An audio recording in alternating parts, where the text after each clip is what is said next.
Sloužila k přejetí souprav mezi těmito kolejemi. Potřebný obrat vlaku tak probíhal na této koleji, kde právě teď stojíme. Vpravo podél soupravy je pochozí lávka, po které strojvedoucí v rámci obratu vlaku přešel ze zadního stanoviště k přednímu.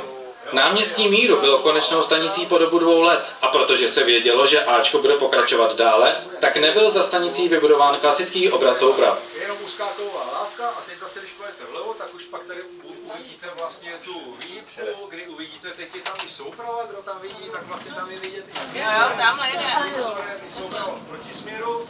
Tam je ta spojka se cestujícími, bude využívat kdy tady bude výluka na lince A, kdy vlastně, když pojedete tím směrem, tak s tou soupravou vy projedete proti správnému směru a vlastně proti správnému směru jdete až na můstek, kde vlastně ta větev že bude ukončena.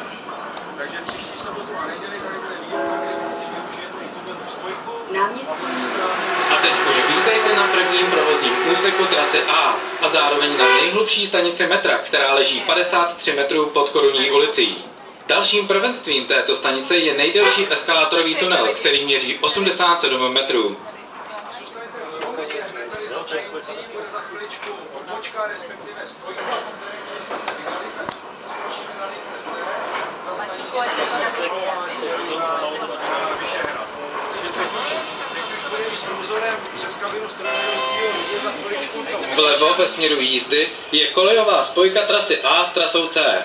Je dlouhá 782 metrů a její napojení na C je mezi stanicemi IP Pavlova a Vyšehrad, které vám rádi ukážeme při zážitkové jízdě historické soupravy na trase C. Tato spojka byla až do roku 1985 denně využívána k přejezdům Ačkových souprav, které deponovaly v depu Kačerov. Dalších 9 let pak sloužila denně k přejezdům Cčkových souprav, které částečně vypravovalo depo Hostivař. Příští stanice muzeum, přestup na trasu C. Tyhle spojky mají různý poloměry a vlastně jako je na nich představovat. To je správně jdeme do Tak skončíme za stanicí IB Pavlova, vyjedeme a první stanice vlastně bychom byli na Vyšehradě. Když jste i na Pavláku, na tom nástupišti, na začátku nástupiště u prvního vozu směrem na Vyšehrad nebo na Kačerov, tak i na tom IP Pavlova, když se podíváte do tunelu, tak je i vidět vlastně tam je to připojení. A pro každou kolej je tahle ta kolejová spojka, takže pro druhou kolej, až pojedeme na zpátek, tak zase bude připojená spojka s C.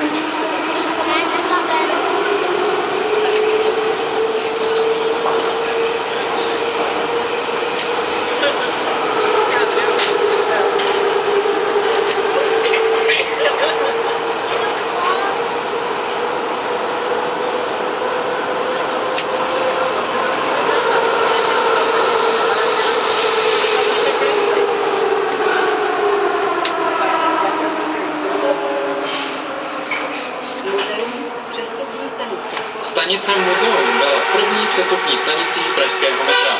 Trasu C Ačko Kolmo podjíždí s výškovým rozdílem 20 metrů.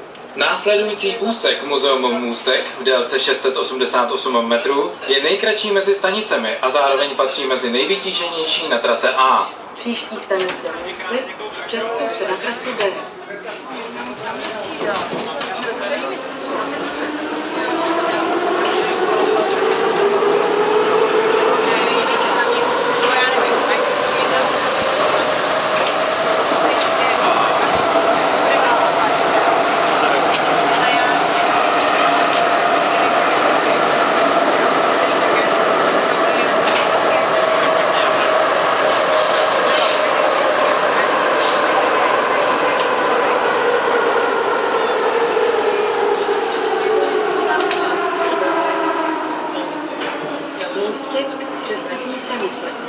Po otevření trasy B byl Můstek druhou přestupní stanicí trasy A. V případě této stanice trasu B Ačko Kolmo nadjíždí, a to s výškovým rozdílem 10 metrů.